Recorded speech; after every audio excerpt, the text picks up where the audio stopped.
নমস্কার বন্ধুরা, বলুন আপনারা কে কেমন আছেন। আশা করি ঈশ্বরের কৃপায় আপনারা প্রত্যেকেই ভালো আছেন, ভালো থাকুন। তো বন্ধুরা, শীত প্রায় শেষের মুখে, তো খুব ইচ্ছা হলো আপনাদেরকে সঙ্গে করে নিয়ে একটুখানি বাবাধাম মানে বৈদ্যনাথ ধামে যাব। এর আগে আমি দেওঘরের আপনাদের পার্শ্ববর্তী দর্শনীয় স্থানগুলো দেখিয়েছিলাম, তো খুব ইচ্ছা ছিল যে বাবাধামটা একটু আলাদা করে আপনাদের কাছে তুলে ধরবো। তো আজ আপনাদেরকে সঙ্গে নিয়ে সেই বাবাধামের পথে চলবো। তো সেখানে গিয়ে যতটুকুনি দেখব, এই বাবাধাম হচ্ছে 12 জ্যোতির্লিঙ্গের আর এক লিঙ্গ এবং 51 পীঠের, সতীপীঠের 51 পীঠের আর এক পীঠ। তো চলুন, আমার এই ভিডিওটা স্কিপ না করে সম্পূর্ণটা দেখবেন আশা করব। যদি ভালো লাগে, মানে আমি যতটুকুনি সংগ্রহ করতে পেরেছি, সেই সংগ্রহটুকু যদি আপনাদের ভালো লাগে, একটিবার লাইক দেবেন, কমেন্টেও জানাবেন এবং এখনো পর্যন্ত আমার চ্যানেলকে যারা সাবস্ক্রাইব করেননি, অনুগ্রহ করব যে আমাকে সাবস্ক্রাইব করে আমার চ্যানেলটাকে আমাকে উৎসাহিত করবেন। তো চলুন ভিডিওটা শুরু করা যাক। একটা গাড়ি বুক করে বন্ধুরা চললাম হাওড়া স্টেশনের পথে। তো আমি যে ট্রেনটায় যাচ্ছি সেটা তোমাদেরকে একটু বলে দিই। আমি যাচ্ছি হাওড়া থেকে তোমার সকাল 8টায় হাওড়া নিউ দিল্লি পূর্বা এক্সপ্রেস। তো সকাল 8টার টাইম। তোমরা মনে করলে এর থেকে সকালবেলাও 6:20 একটা তোমার আছে জনশতাব্দী এক্সপ্রেস। তো আমি চুজ করেছি তোমার হাওড়া পূর্বা এক্সপ্রেস 8টার সময়। বন্ধুরা, আমরা মধুপুর জাংশন ছেড়ে চললাম, এর পরেরটাই হচ্ছে আমাদের জসিডি। চলো স্টেশনে গিয়ে আবার কথা হবে। এই সেই মধুপুর স্টেশন। পথে যেতে যেতে হাওড়া থেকে জসিডি পর্যন্ত আর কয়েকটা ট্রেনের নাম আপনাদের আমি স্ক্রিনে দিয়ে দিলাম। দুপুরবেলা হোটেলে লাগেজ প্যাটরা রেখে সরাসরি চলে এলাম বৈদ্যনাথ ধাম, কারণ এখানে সারাদিন পুজো হয়। তো বৈদ্যনাথ ধামে আসতে গেলে অনেকে এখানে শিবগঙ্গা বলে একটা সুন্দর জায়গা আছে, সেখানেই স্নান করে সবাই এই কাঁধে বাঁক নিয়ে এই বৈদ্যনাথ ধামে জল দেয়। সেটা আপনাদেরকে একটু পরেই দেখাচ্ছি। বন্ধুরা, আমি এখানে এই ভিডিওটার মধ্যে তোমাদেরকে আমি কোন হোটেলে উঠেছি কিছুই দেখালাম না। আমি দেওঘরের হোটেল নিয়ে আবার আসব। এই সেই শিবগঙ্গা, অনেক ভক্ত আছে এই শিবগঙ্গাতে স্নান করে কাঁধে বাঁক নিয়ে তোমার বাবাধামে গিয়ে জল ঢালে বাবার মাথায়। এই সেই আমি যতটা সম্ভব তোমাদেরকে চারিদিকে ঘুরিয়ে একটু দেখাবার চেষ্টা করছি। তারপরই ভক্তরা এই গলিপথ দিয়ে তোমরা এই বাবার মাথায় এসে জল ঢালে। চলো বন্ধুরা, চলে এসেছি সেই বাবাধামে। জয় বাবা ভোলেনাথ, জয় বাবা শিব শম্ভু।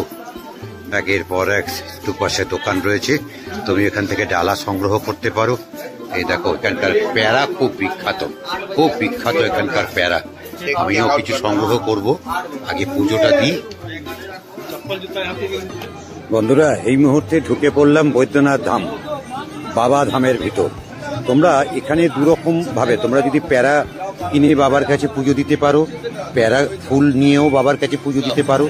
আর যদি মনে করো শুধু ফুলের ডালা, মানে আমি যেটা নিয়েছি আর কি, আমার মধ্যে শুধু নকুল দানা ছিল আর ফুল ছিল, তারপর পরে আমি প্যারাটা কিনে দিয়েছি। এইভাবে আমি তোমাদেরকে বাবার বিগ্রহ যদি দেখাতে পারি, চেষ্টা করবো দেখাবার। ওখানে ফোন বা ক্যামেরা নট অ্যালাউ। আর এই দেখো, কখনো কখনো কুয়াশা, কখনো কখনো মেঘমুক্ত আকাশ। মন্দিরের ভিতরে দেখো, বাবা দেবাদিদেব মহাদেবের সঙ্গে মন্দিরের মাথার চূড়ার সঙ্গে মা পার্বতীর চূড়ার সঙ্গে দেখো একটা কানেক্ট করা আছে বিভিন্ন রকম কালারের সুতো বা দড়ি দিয়ে। এটা হয় কি, অনেকেই এখানে এসে মানত করে, যেরকম আমরা পুরীতে সেই ধ্বজা টাঙানো দেখেছি, জাস্ট লাইক অফ সেই ধ্বজা। তো যাই হোক, তো এইগুলো দেখতে দেখতেই আমি এবার মন্দিরের ভেতরেই অলরেডি তোমাদেরকে সবকিছু দেখাচ্ছি। এবার আমি পুজো দিতে যাব।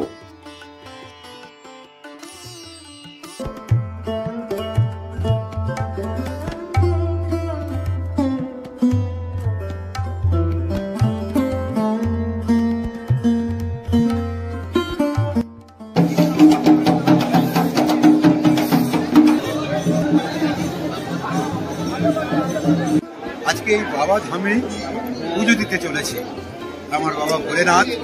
খারাপ ভিড় হয়নি, তোমরা দেখতেই পাচ্ছ। তবে আমার কপাল যে আজকে আমি এই বাবা ধামে, আজ আমার প্রথম এই দেওঘরের বাবা ধাম মানে বৈদ্যনাথ ধামে আসা। তো চলো বন্ধুরা, পুজো দিয়ে এসে আবার তোমাদের সঙ্গে কথা হবে।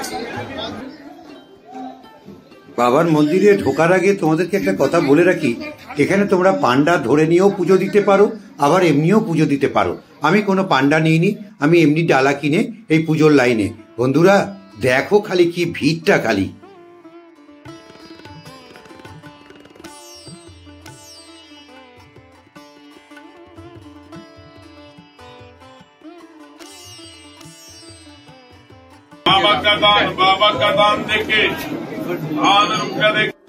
বন্ধুরা এখনো পর্যন্ত ভিডিও তোলা নিয়ে কেউ কিছু বলেনি, চলো যদি সম্ভব হয় গর্ভগৃহেও তোমাদেরকে তুলে ধরবো।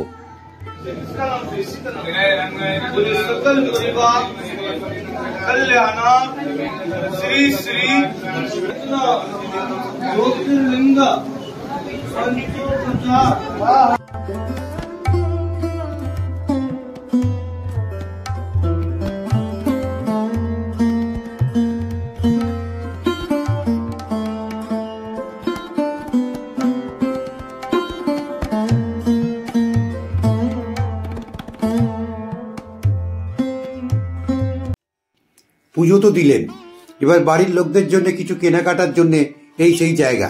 এই জায়গাটা হচ্ছে কি তোমার শিবগঙ্গার পাশেই একদম বিভিন্ন রকম তোমার বৈদ্যনাথ ধাম, বাবা ভোলেনাথের বিভিন্ন ছবি, বিভিন্ন রকম তোমার মাথায় বাবার মাথায় জল দেওয়ার জন্য সেই ঘট, এবং এখানকার সব থেকে প্রসিদ্ধ যেটা সেটা একটু পরেই দেখাচ্ছি, সেটা হচ্ছে দেওঘরের প্যারা। আর এই যে যেগুলো দেখছো এগুলো সব জল বিভিন্ন, এই দেখো সেই প্যারা।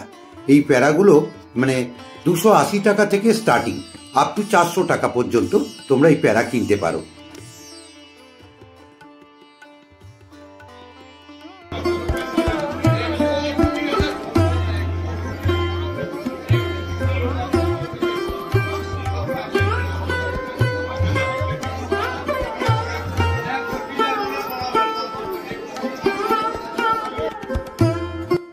বন্ধুরা এই বৈদ্যনাথ ধাম দেখাতে দেখাতে তোমাদেরকে একটা কথা বলে রাখি, এখানে 12তম জ্যোতির্লিঙ্গের একটা জ্যোতির্লিঙ্গ হচ্ছে এই বৈদ্যনাথ ধাম। আর এখানেই আবার তোমার সতীপীঠের 51 পীঠের একটা পীঠ এখানেই আছে, কথিত আছে এখানে সতীর হৃৎপিণ্ড পড়েছিল। সারা বছরই এই বৈদ্যনাথ ধাম এবং সতীর এই 51 পীঠের অন্যতম পীঠ, প্রচুর ভক্তদের ভিড় হয়। বন্ধুরা এই যে সিঁড়িটা দেখছো, এই সিঁড়ি এবং শিকল এই পথ দিয়েই উঠে মাতা পার্বতীর মন্দিরের সঙ্গে বাবার মন্দিরের চূড়ার কাপড় চেঞ্জ হয়।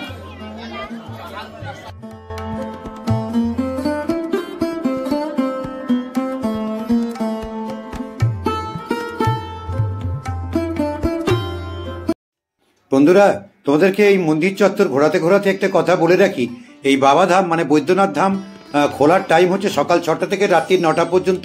এই সময়ের মধ্যে তোমরা যখন খুশি পুজো দিতে পারো।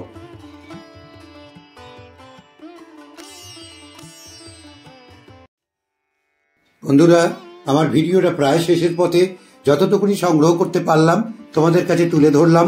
আমি এর পরবর্তী আমি আসবো আবার তোমাদের এই বৈদ্যনাথ বা দেহঘরের হোটেল নিয়ে তোমাদের কাছে আসবো। ভিডিওটা কেমন লাগলো একটু জানি।